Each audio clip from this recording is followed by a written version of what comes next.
The wind howled across the open fields of Horizon stables as Zephyr bolted down the track, his muscles moving in perfect harmony. He was always restless before training, neighing loudly, eager to run. His competitive spirit made him one of a kind, and anyone who watched him in action felt they were witnessing a true champion. The morning sun glinted off his chestnut coat as he accelerated, nostrils flaring, the thunderous rhythm of his hooves matching the beating hearts of those watching from the fence. "He's something else, isn't he?" said Silas Cameron, the stable owner, pride evident in his weathered face. At 58, he had seen hundreds of horses come through his Montana ranch, but none quite like Zephyr. "A best quarter horse I've ever trained," replied Mike, the head trainer, nodding in agreement. "State championship material, no doubt." The magnificent animal rounded the far curve of the track, picking up speed as he always did at that point. But suddenly, something went wrong. Zephyr's front hoof caught on something hidden beneath the dirt, a root that had no business being there. Time seemed to slow. A sharp crack tore through the air, followed by a heavy thud as his powerful body collapsed to the ground. Silence fell over the stable. Even the birds stopped singing. "No, no, no," whispered Silas, already running toward the fallen horse. Zephyr tried to get up, his eyes wide with confusion and pain. His front legs wouldn't respond. He neighed frantically, the sound piercing through the hearts of everyone present. His eyes, once full of fire, now reflected only pain and fear. The handlers rushed to his side. "Don't move him!" shouted Mike, reaching for his phone. "Get Dr. Reynolds here now!" The next 30 minutes passed in a blur of activity. The veterinarian's truck kicked up dust as it sped down the driveway. Dr. Reynolds worked methodically, her face growing grimmer with each test and examination. When she finally stood up and pulled Silas aside, her words fell like stones. "Both front legs are broken, Silas. The right one has a compound fracture, and the left has multiple stress fractures." She lowered her voice. "You know what this means for a horse his size?" Silas ran a hand down his face, devastation washing over him. He knew all too well. Without the ability to stand, a horse's circulation would deteriorate. The weight of their own body would crush internal organs. Pain would become unbearable. Euthanasia was the humane option, the only option. "How long does he have?" Silas asked, his voice barely audible over Zephyr's pained whinnies. "We should do it today," Dr. Reynolds replied gently. "I can come back this afternoon with everything we need to make it peaceful." As the adults discussed Zephyr's fate in hushed tones, they didn't notice the small figure standing just behind the tackroom door. 10-year-old Juniper Adams, whose mother worked as the stable's accountant, had heard every word. Her heart pounded against her ribs as tears welled in her eyes. Zephyr, her Zephyr, was going to die today. Her hands trembled as she backed away from the door, the adults and words echoing in her mind like a terrible nightmare. No, they couldn't do this. There had to be another way. Juniper had known Zephyr for as long as she could remember. While her mother balanced the books in the office, Juniper would spend hours at the stable, finding peace among the horses that she never found at school, where her shyness made her an easy target for bullies. Zephyr had been different from the beginning. When Silas first brought the young stallion to Horizon Stables 3 years ago, most of the handlers kept their distance from the spirited animal. But not Juniper. She would sit quietly on a stool outside his stall, reading her books aloud as if he were listening to every word.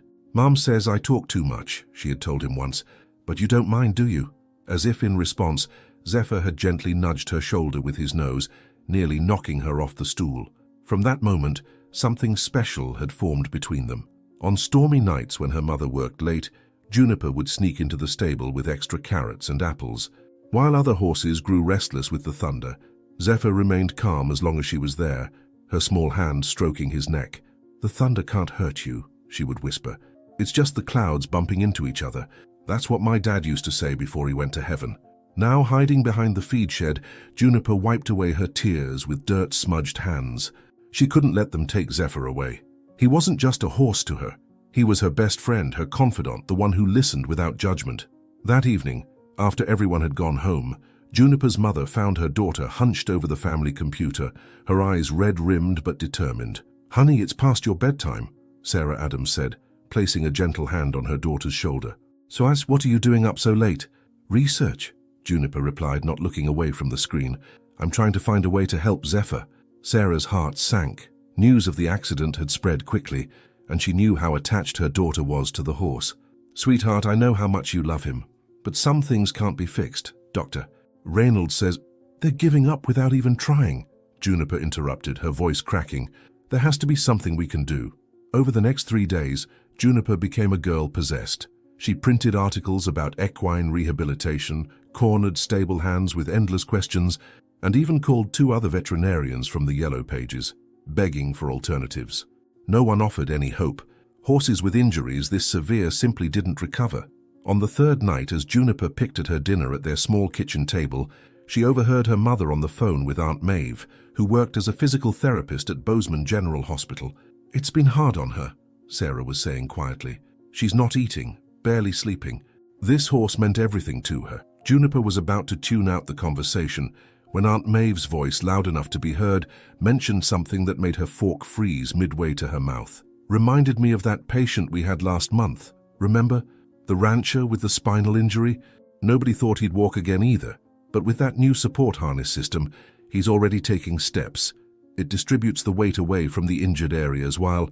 Juniper's eyes widened as an idea, wild and impossible as it seemed, began to form in her mind. If humans could use special supports to recover from injuries, couldn't the same principle work for a horse? "Mom," she interrupted, standing so quickly her chair scraped loudly against the floor. "I need to talk to Aunt Maeve right now." Silas Cameron stared at the crude drawings spread across his desk, pinching the bridge of his nose. Across from him sat Juniper, her eyes bright with hope, and her mother, who looked apologetic but supportive. Juniper, honey," Silas began gently. "I understand you want to help, but this..." He gestured at the sketches she'd made of a horse-sized support harness. "This has never been done before. Horses with broken legs don't recover. That's just the reality of it." "But why?" Juniper pressed, her voice small but determined. "Just because something hasn't been done doesn't mean it can't be." Silas sighed, exchanging a glance with Sarah. He'd known Juniper since she was a toddler toddling around his stable. He understood her pain, but he couldn't give her false hope. "The weight of a horse is the issue," he explained. "Even if we could somehow create this contraption, Zephyr weighs over 1,000 pounds. His legs would never heal properly under that kind of pressure. That's exactly what this prevents." Juniper pointed at her drawing. "It holds some of his weight so his legs don't have to. Aunt Maeve says the principle is just physics. We distribute the weight to stronger parts of his body while the broken parts heal." "I appreciate your creativity, but if it were you," Juniper interrupted, her voice trembling but her gaze steady, "wouldn't you want someone to at least try?" The silence that followed was heavy. Silas looked past Juniper to the window, where he could see Dr. Reynolds' truck pulling up the driveway. She was here to euthanize Zephyr, as they had agreed to postpone for a few days at Sarah's request. Something in his chest tightened as he thought about the magnificent animal who had brought so much vitality to his stable. Zephyr wasn't just valuable as a potential champion. There was a spirit in that horse that reminded Silas why he'd fallen in love with these animals in the first place. "Wait here," he said abruptly, rising from his chair.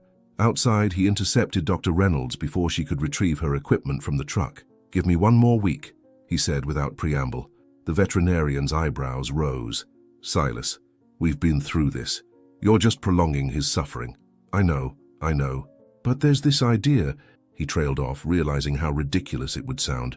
"Just 1 week, then I'll accept whatever you recommend." Dr. Reynolds studied his face, then sighed. 1 week. But I'm checking on him every other day, and at the first sign of increased distress, we do what needs to be done." Later that afternoon, Silas made an unusual call to his nephew, Daniel, who worked as a biomechanical engineer at Montana State University. To his surprise, Daniel was intrigued rather than dismissive. "So it's crazy, but theoretically possible," he said after Silas explained Juniper's concept. "We'd need to design something that's never existed before, but the principle is sound. The real question is whether the horse's legs can actually heal even with the weight support." "So you'll try?" Silas asked. There was a pause on the line. "Send me the girls' drawings. Let me see what we're working with." What followed was a whirlwind week of activity. Daniel assembled a small team of graduate students who were excited by the challenge. A veterinary specialist in equine orthopedics from the university agreed to consult. Juniper's crude drawings were transformed into technical specifications, modified repeatedly as the experts identified issues and solutions. The device they designed combined elements of human mobility supports, industrial harnesses, and custom-made braces that would immobilize the fractured bones while allowing necessary small movements to maintain circulation. The materials had to be special, light enough to not add burden, strong enough to support hundreds of pounds, and comfortable enough to be worn for potentially months. 7 days stretched into 2 weeks, then 3. Zephyr remained in his stall, heavily sedated to manage pain and prevent movement. The specially designed slings kept him partially suspended, relieving pressure on his broken legs. Dr. Reynolds monitored him daily, and while she remained skeptical, she had to admit the horse's will to live was remarkable. "He should be giving up," she told Silas one evening, "but every time I check his vitals, he's still fighting." Finally, on a crisp autumn morning, a truck from the university arrived at Horizon Stables. Daniel and his team carefully unloaded what looked like a complex framework of metal padding and straps. "It's untested," Daniel warned, as stable hands gathered around. "We've run simulations, but this is entirely experimental." Juniper stood to the side, her fingers crossed so tightly they turned white. She hadn't slept the night before, alternating between fervent prayers and visualizing Zephyr walking again. "What do you think, Juniper?" Silas asked, placing a hand on her shoulder. "Today's the day we find out if your crazy idea might just work." The entire stable fell silent as everyone turned to look at the small girl who had refused to give up when all the adults had been ready to surrender. "It will work," she said, with a conviction that belied her years. "Thought it has to."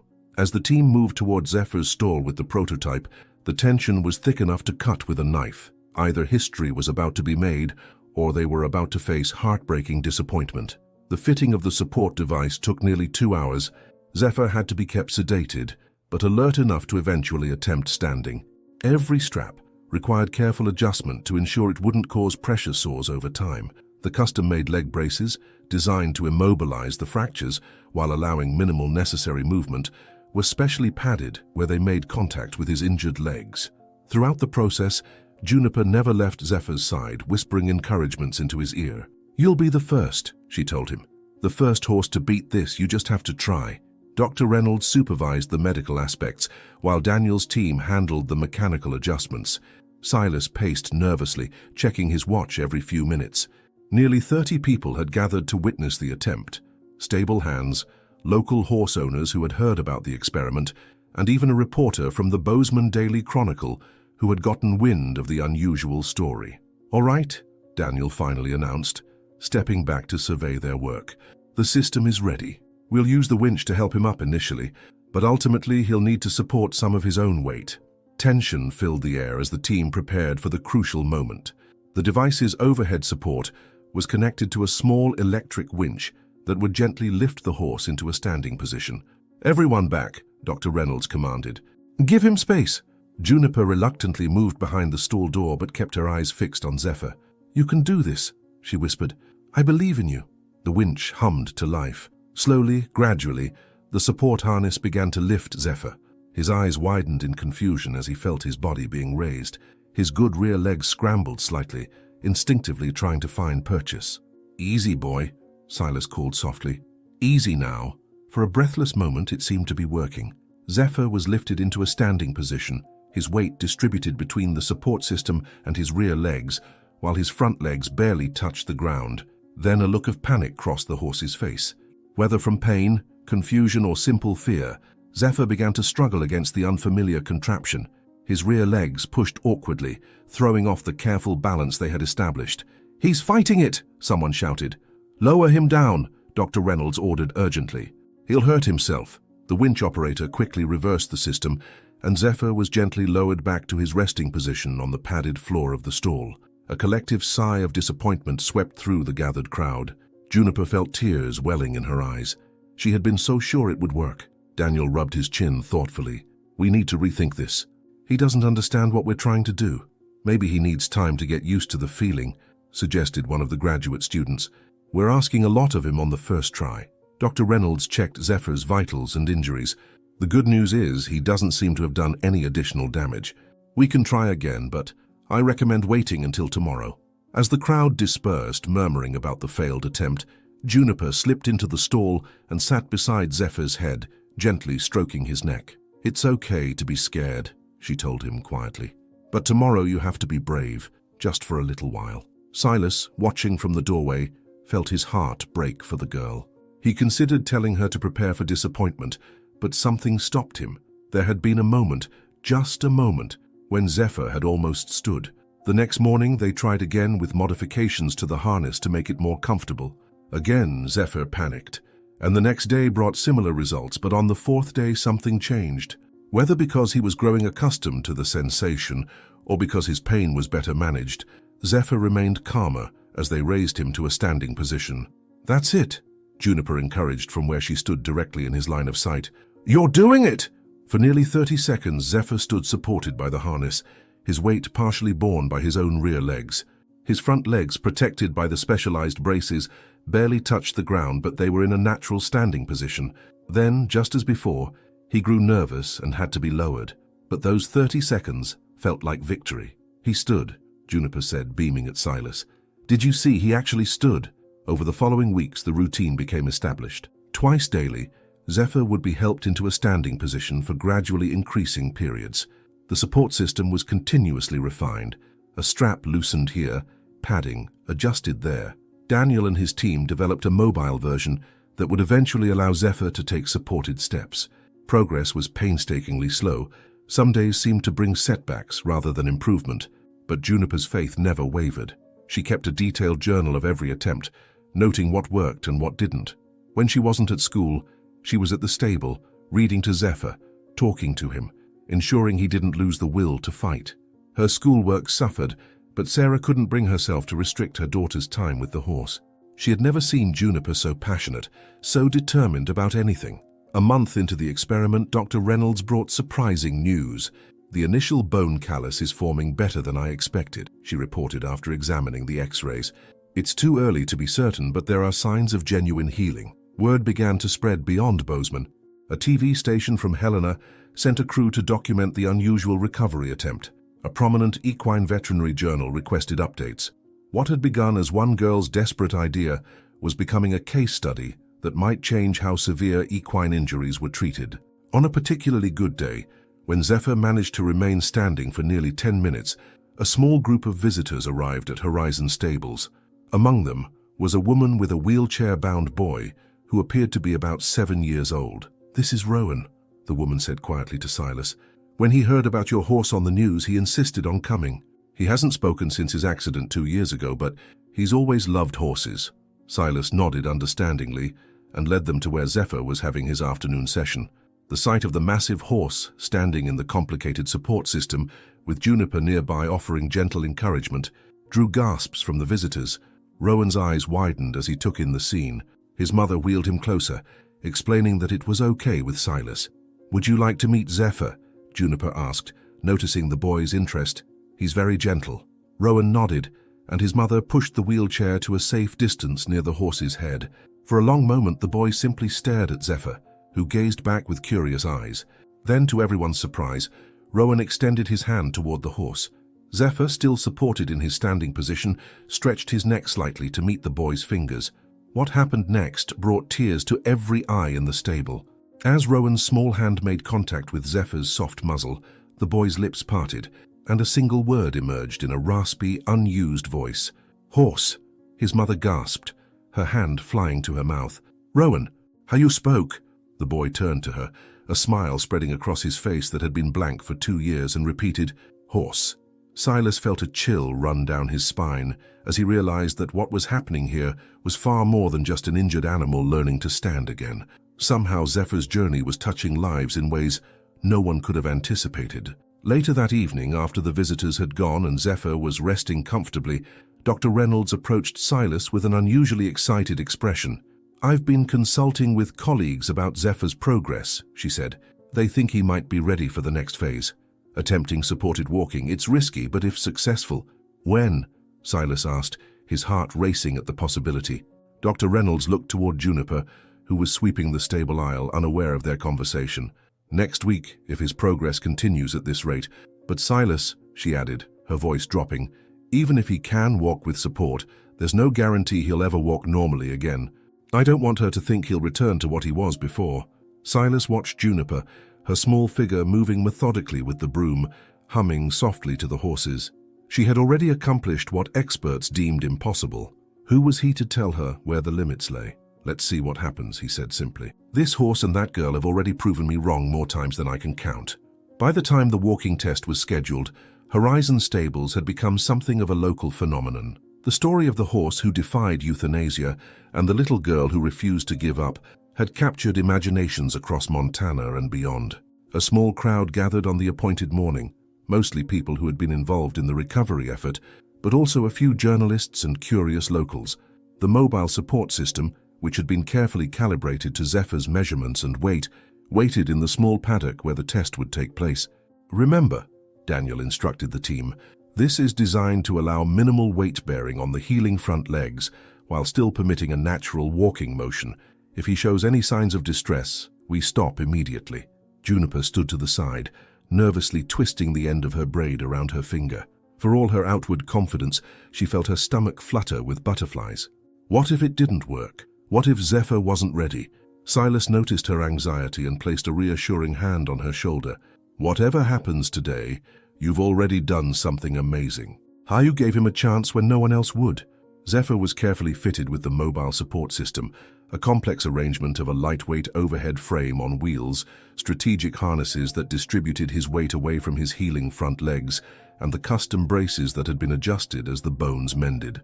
"All set," announced Daniel, after a final check of the equipment. "Let's give him a moment to adjust to the feeling." The paddock fell silent as everyone watched Zephyr. The horse stood motionless, seeming to assess this new sensation. Unlike the early days when he panicked at the unfamiliar support, he now remained calm, his eyes alert but not fearful. Dr. Reynolds gave a satisfied nod. "His vitals are good. I think we can proceed with the walking attempt." Mike, the head trainer who had worked with Zephyr since he arrived at the stable, positioned himself a few feet in front of the horse with a carrot in his outstretched hand. "Come on, boy," he called gently. "Just a few steps." Zephyr's ears perked forward at the sight of the treat. He nickered softly, clearly interested, but remained still. "Maybe he needs more motivation," someone suggested from the sidelines. Juniper stepped forward without hesitation. "Let me try." She positioned herself beside Mike, then pulled something from her pocket. Not a carrot, but a small red apple sliced into quarters. Zephyr's favorite treat. "Come here," she called softly, her voice steady despite her racing heart. "You can do this." Zephyr's nostrils flared as he caught the scent of the apple. He shifted his weight slightly, the support system moving with him. Everyone held their breath. Then, with deliberate care, Zephyr lifted his right rear hoof and placed it forward. The support frame rolled smoothly with him. Encouraged, he took another step with his left rear leg. For his front legs, the injured ones, the movement was minimal. The support system carried most of the weight, but the legs still needed to perform the motion of walking. His right front leg moved forward slightly, barely touching the ground through the protective brace. "He's doing it," whispered Daniel, his professional detachment momentarily forgotten. "He's actually walking." Step by slow, careful step, Zephyr made his way toward Juniper. The distance was barely 10 feet, but it might as well have been a marathon for what it represented. When he finally reached her, his soft muzzle gently taking the apple slice from her palm, spontaneous applause erupted from the onlookers. Juniper wrapped her arms around his neck, tears streaming down her face. "I knew you could do it," she whispered against his warm coat. "I always knew." From that day forward, Zephyr's recovery accelerated. Daily walking sessions extended from a few minutes to half an hour. The support system was gradually adjusted to allow his healing front legs to bear more weight as the fractures mended. The story spread far beyond Montana. A documentary crew from Seattle arrived to film Zephyr's progress. Agricultural universities requested the specifications for the support system. Families with injured horses began reaching out to Silas, asking if the same approach might work for their animals. What touched Silas most deeply, however, was how Zephyr's story affected people who had nothing to do with horses, like Rowan, who now visited weekly with his mother, speaking more with each visit, or the young Marine who had lost a leg in combat and drove 3 hours just to see the horse that refused to quit, as he put it. 6 months into the recovery, Dr. Reynolds delivered news that left even her speechless. "The latest scans show bone unification that I wouldn't have believed possible," she told Silas and Juniper, displaying the x-rays on her tablet. "The fractures have healed remarkably well. There will always be some weakness, but functionally," she paused, still amazed by her own conclusion. "Functionally, he might be able to move without support soon." Juniper's eyes widened. "You mean he could trot again someday?" Dr. Reynolds hesitated. That seemed too much to hope for.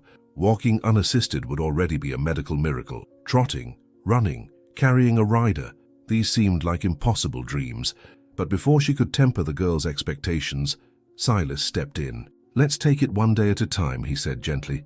"But I've learned not to underestimate what's possible when it comes to Zephyr." As spring arrived, bringing new life to the Montana landscape, Horizon Stables had undergone a transformation of its own. The success with Zephyr had inspired Silas to establish a small equine rehabilitation program. 2 other injured horses now resided in specially adapted stalls, benefiting from the techniques pioneered for Zephyr. Daniel had received a research grant to refine the support system, making it more affordable and adaptable for different types of equine injuries. He frequently brought engineering students to observe and contribute to the ongoing improvements. And Juniper, shy, quiet Juniper, who once hid in the tack room to avoid talking to strangers, had become a reluctant celebrity in the world of horse rehabilitation. Her journal notes had been compiled into a case study for veterinary students. She had even given a presentation at her school's science fair, winning first place. But for all the positive changes, one question remained unanswered. Would Zephyr ever truly recover? Would he ever move freely without his supporting framework? The answer would come sooner than anyone expected. One morning in late April, Dr. Reynolds arrived for Zephyr's scheduled evaluation. After months of incrementally reducing the support provided by the device, they were now at a critical juncture. Today, they would attempt something they had only theorized about. Zephyr would try to stand and walk with minimal support. "If this goes well," Dr. Reynolds explained to the small group gathered for the attempt, "we could begin transitioning him to independence within weeks." As they prepared to adjust the equipment to its lowest support setting, Silas noticed the veterinarian looking unusually apprehensive. "Something wrong?" he asked quietly. "I'm just concerned about setbacks," she admitted. "He's come so far. If he fails today, if the legs can't hold him yet..." She didn't finish the sentence, but her meaning was clear. A major failure now could be devastating both physically and psychologically for the horse they had all worked so hard to save. Silas nodded, understanding. "Should we wait longer?" Before Dr. Reynolds could answer, Juniper climbed onto the paddock fence, her expression resolute. "No more waiting," she said firmly. "I believe in him. You should too." There was something in her voice, something that transcended her 10 years, that silenced any further debate. The attempt would proceed as planned. As they began reducing the support system to its minimal setting, tensions ran high. Would the months of healing, the countless hours of therapy, the unwavering faith of a young girl be enough, or would they face the heartbreaking reality that some injuries simply can't be overcome completely? The answer awaited just moments away, with Zephyr now standing almost entirely on his own, the future balancing as precariously as his healing legs. "Final adjustments complete," Daniel announced, stepping back from the support mechanism. "He's bearing approximately 80% of his own weight now." Zephyr stood in the morning sunlight, the metal framework around him now providing only minimal assistance. His legs, all 4 of them, were supporting him. The specialized braces remained on his front legs, but they were lighter versions designed to stabilize rather than immobilize. "Vital signs are normal," confirmed Dr. Reynolds, her stethoscope pressed against the horse's chest. "No signs of distress." Silas took a deep breath. This was the moment of truth, the culmination of 8 months of revolutionary treatment, unwavering hope, and countless small victories. "All right, people, let's see if he can walk with minimal support." The small crowd that had gathered fell silent.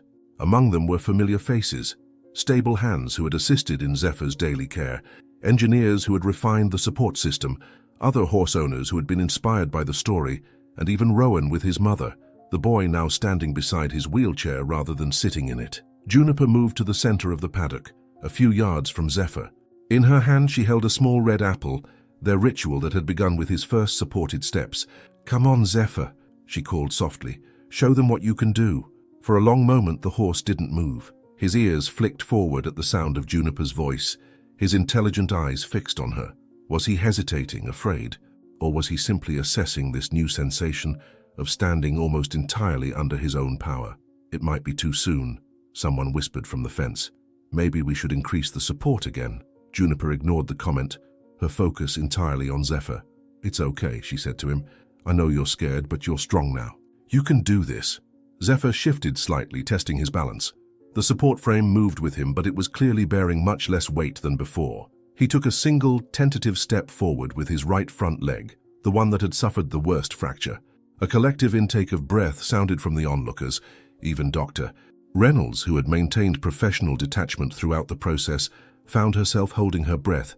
Another step, then another, each movement deliberate and careful, but unmistakably confident. "Look at that," Silas whispered, his voice thick with emotion.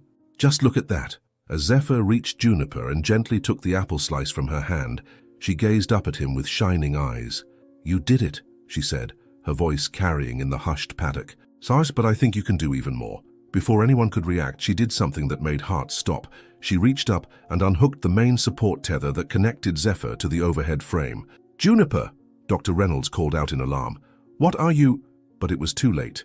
For the first time in 8 months, Zephyr stood completely free of external support, bearing his full weight on all 4 legs, including the 2 that had been deemed irreparably broken. Time seemed to stand still. Zephyr blinked, perhaps as surprised as everyone else by this sudden freedom. Would his healing legs buckle under the full weight? Had they pushed too far? Too fast? "It's okay," Juniper whispered to him, her hand gently stroking his neck. "You're ready." Then, with a soft voice that somehow carried the weight of absolute conviction, she spoke the words that would be remembered by everyone present. "Go on. Run." For a heartbeat, Zephyr remained motionless. Then, as if remembering a part of himself long forgotten, he took a step forward, then another. His movements were cautious at first, testing boundaries that had been firmly established for months. And then something miraculous happened. Zephyr lifted his head, his nostrils flaring, and began to trot. The braces on his front legs limited his speed, but there was no mistaking the natural rhythm of a horse in motion. He circled the small paddock once, twice, his confidence visibly growing with each stride. The crowd erupted in cheers and applause. Dr. Reynolds stood with her hand pressed against her mouth, tears streaming down her face. Daniel and his engineering team exchanged looks of stunned disbelief. Silas simply shook his head in wonder. "That's scientifically impossible," one of the veterinary consultants muttered, though his face showed more joy than skepticism. "Someone forgot to tell him that," replied Silas, watching as Zephyr completed another circuit of the paddock. After a few minutes of joyful movement, Zephyr slowed and returned to Juniper's side, as if to make sure she had seen his triumph. The girl wrapped her arms around his neck, burying her face in his mane to hide her tears. "I knew you could do it," she whispered. "I always knew." In the weeks that followed, Zephyr's recovery became a sensation far beyond Montana. The video of his first unsupported trot, captured by one of Daniel's students on a smartphone, went viral overnight. News outlets from across the country sent reporters to Horizon stables. Veterinary journals requested detailed case studies. Equine rehabilitation centers reached out to learn about the revolutionary techniques that had saved a horse deemed unsavable. The support system that Daniel and his team had developed was refined, documented, and eventually patented as the Zephyr method. With proper funding from an impressed investor, they created more affordable versions that could be adapted for different types of equine injuries. Within a year, dozens of horses that might otherwise have been euthanized were on paths to recovery. But perhaps the most profound transformation occurred at Horizon Stables itself. What had begun as a small breeding and training operation evolved into something much more meaningful. Silas, inspired by how Zephyr's journey had touched so many lives, established a therapeutic riding program for children with special needs. Rowan was among the first participants. The boy who had spoken his first word in 2 years while touching Zephyr's muzzle now chatted excitedly during his weekly riding sessions. His physical therapist reported improvements in his mobility that coincided with his time spent with the horses. For Juniper, life changed in unexpected ways. Her quiet shyness gave way to a gentle confidence. The girl who once hid from conversations now gave presentations to veterinary students about her experience. She started a blog documenting Zephyr's ongoing recovery, which gained followers from around the world. On a perfect autumn day, almost exactly 1 year after the accident that should have ended Zephyr's life, Juniper stood by the fence of the large pasture where he now spent his days. The specialized braces were gone, though X-rays showed the healed fractures would always leave visible evidence of his ordeal. He would never race competitively as once planned, but he moved with a grace and strength that defied all medical predictions. As she watched him trot across the field, his chestnut coat gleaming in the sunlight, Juniper felt a presence beside her. It was Dr. Reynolds, who now served as the head veterinarian for the expanded rehabilitation program at Horizon Stables. "I still can't quite believe it," the doctor admitted, watching Zephyr. By all medical logic, he shouldn't be walking, let alone running like that. Juniper smiled. Maybe sometimes you need more than just medical logic. Indeed, Dr. Reynolds agreed thoughtfully. Your faith in him challenged everything I thought I knew about veterinary medicine. You've taught all of us something important. What's that? That healing is about more than just bones and tissue. It's about spirit too. She paused, watching as Zephyr playfully chased a butterfly across the field. And that sometimes the impossible is just something no one's been stubborn enough to try yet. Juniper laughed at that, recognizing the good-natured reference to her own persistence. When she whistled, Zephyr immediately looked up and trotted over to the fence, pushing his nose against her shoulder in greeting. She reached up to stroke his strong neck, remembering all the hours she had spent by his side when he couldn't stand, all the times she had whispered encouragements that only he could hear. "You're the best horse in the world," she told him softly. Zephyr nudged her gently with his muzzle, his intelligent eyes gazing directly into hers, with what anyone watching would swear was gratitude and understanding. In that moment, Juniper understood with perfect clarity that this wasn't just the story of a horse who learned to walk again. It was proof that with love, faith, and determination, even the impossible could be overcome. Found that lesson, far more valuable than any blue ribbon or championship trophy, would guide her for the rest of her life. As if sensing her thoughts, Zephyr tossed his head and broke into a gallop across the field, running not just against the physical limitations that should have defined him, but against every assumption about what was possible. Running as if to show the world that sometimes the greatest victories are the ones no one believed could happen. Running free. My friends, we've reached the end of the story. Did you like it? What lesson can you draw from this story? Leave it here in the comments. Leave your like, subscribe to the channel, and watch this video that's playing on your screen. This story will impact you. See you next time.